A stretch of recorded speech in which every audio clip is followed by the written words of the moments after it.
Hello and welcome to another episode of Elephant English Podcast. Today I'm going to be talking about what I normally do in the summer holidays, and I'm going to be using the present simple tense which you use to talk about routines.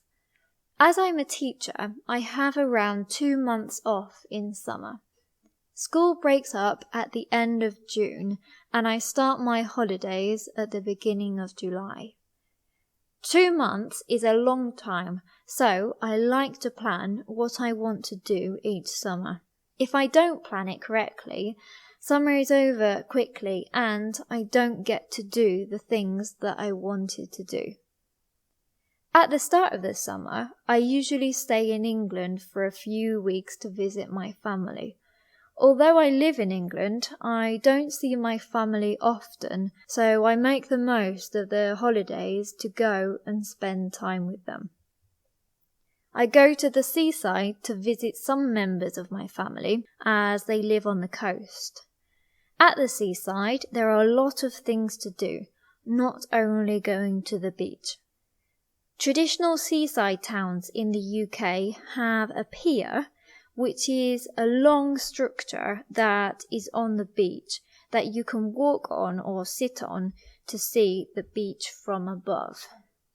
These towns often have a lot of arcades where you can insert coins into machines and you can play games like racing cars, dancing, or throwing a ball into a hoop, for example.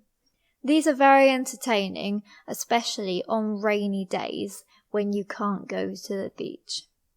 The traditional food that people eat at these seaside towns are fish and chips, which can also have sausages or mushy peas, which is basically peas that have been squashed into a puree.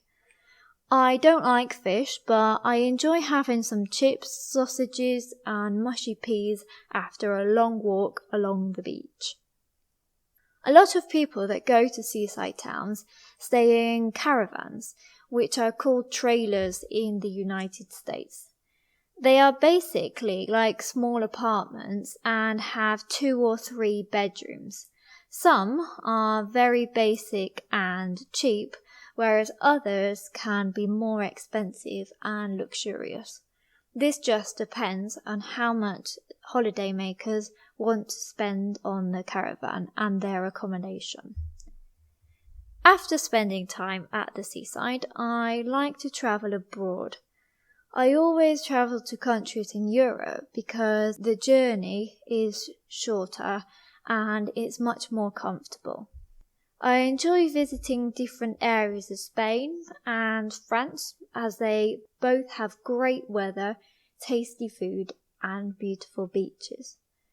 On my holidays abroad, I normally book an apartment instead of a hotel because it is cheaper and also you can have more independence as there are no set hours to have breakfast, lunch or dinner.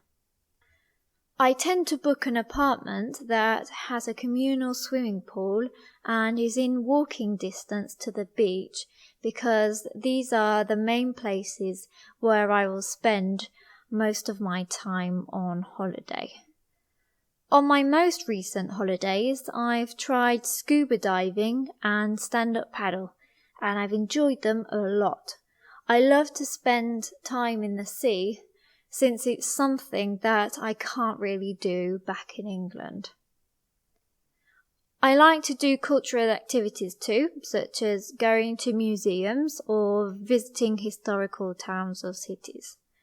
I think it's good to do a variety of activities and excursions so that you don't just sunbathe all day and get sunburnt. In the evenings, I always like to go for a walk along the promenade, which is the path that goes along the beach or the sea. After the walk, I usually go for a drink or for a snack at one of the bars or restaurants. The evenings are my favourite time of the day when I go on holiday because everyone dresses up, they put perfume on and wear nice clothes because they are planning to go and have dinner while the sun is going down.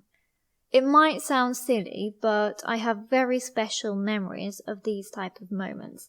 It feels like you don't want the evening or the holiday to end.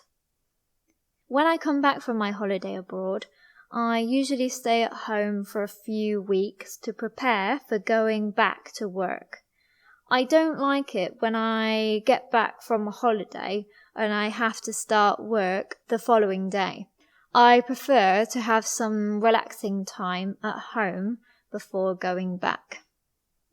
During this time, I usually catch up on episodes of series that I have missed while I was on holiday, read a few books, and I also like to go to the swimming pool while it is still open.